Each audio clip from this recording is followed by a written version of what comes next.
उत्तर प्रदेश में बीते दिनों हाथरस में एक बेहद ही दर्दनाक कांड हुआ जिसमें करीब 120 से अधिक लोगों ने अपनी जान गंवा दी।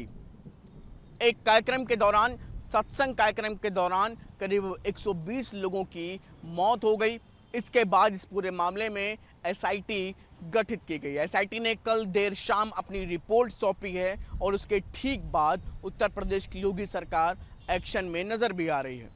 करीब 6 लोगों की लापरवाही को देखते हुए उनको निलंबित कर दिया गया है और इसके साथ ही साथ साजिश जैसी तमाम बातों पर भी किसी भी तरह से एसआईटी की टीम ने नकारा नहीं है।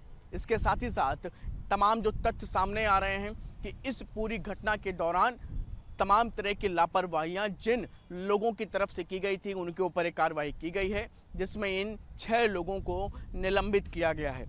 बताया जा रहा है कि तय समय सीमा से ज़्यादा लोगों को वहां पे अनुमति और उसके बाद किसी भी तरह से कोई वहां पे कार्रवाई ना होना, सही जानकारी वरिष्ठ अधिकारियों तक नहीं पहुंची, जिसकी वजह से ये इतनी बड़ी घटना हाथरस में हो गई। 6 लोगों का ये निलंबन कहीं ना कहीं इस बात को दर्शा रहा है कि कुछ घंटे पहले ही एक तरफ जहां एसआईटी रिपोर्ट सबमिट हुई है तो वहीं उसके कुछ घंटे बाद उत्तर प्रदेश की योगी सरकार एक्शन में नजर भी आने लगी है।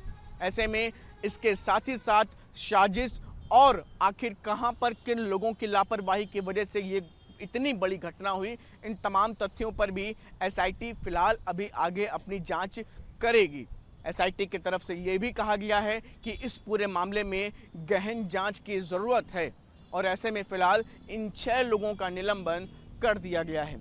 साजिश की अगर बात करें तो साजिश को लेकर के मुख्यमंत्री योगी आदित्यनाथ जब हाथरस पहुंचे थे तो उन्होंने इस बात को लेकर के अपनी बात कही थी कि अगर इस पूरे मामले में साजिशन इस पूरी घटना को अंजाम दिया गया है तो उन पर भी कार्रवाई की जाएगी। तो लिहाजा एसआईटी की तरफ से इस बात को किसी भी तरह से नकारा नहीं गया है। उस दिशा में भी आने वाले दिनों में एसआईटी अपनी जांच तेजी के साथ आगे बढ़ाएगी। लेकिन इन सब के बीच में एक सबसे बड़ा सवाल ये भी है कि 6 लोगों का ये निलंबन और वरिष्ठ अधिकारियों को सही जानकारी ना पहुंचाने की बात कहना, ये कहीं ना कहीं वरिष्ठ अधिकारियों को बचाने की भी बात इसमें नज़र आती है, क्योंकि 6 लोगों के निलंबन और इनके ऊपर जैसा कि ये आरोप लगाते हुए इनको निलंबित किया जा रहा है कि इनकी तरफ से पूरी व्यवस्था नहीं की गई और इनकी तरफ से सही जानकारी वरिष्ठ अधिकारियों को नहीं दी गई, जिसके बाद इन 6 लोगों को हटाया गया है। दरअसल ये आप समझिए कि वरिष्ठ अधिकारी जब इतनी बड़ी संख्या में वहाँ पर लोग इकट्ठा हो रहे हैं, एक तय समय सीमा के ऊपर भी जब निकल जाते हैं, तब तक वरिष्ठ अधिकारियों के कानों पर जू तक नहीं रेंगती और ऐसे में नीचे स्तर के इन कर्मचारियों को फिलहाल अभी निलंबित किया गया है। सवाल ये भी है कि आखिर इस पूरी घटनाक्रम में वरिष्ठ अधिकारियों की जवाबदेही कब तय होगी। इतनी बड़ी संख्या में 120 से अधिक लोगों ने अपनी जान गंवा दी। वरिष्ठ अधिकारी निचले स्तर के अधिकारियों की खाली जवाबदेही तय करके बच निकलने की फिराक में भी नजर आ रहे हैं। फिलहाल अब देखना यह होगा कि एक तरफ एसआईटी ने 6 लोगों को प्रथम दृष्टया इस पूरे मामले में लापरवाही बरतने पर निलंबित किया है। सवाल यह है कि उच्च अधिकारियों पर क्या जांच की आंच पहुंचेगी और साथ ही साथ अगर साजिश में जो लोग दोषी हैं उन तक भी ये आंच पहुंच पाएगी क्या।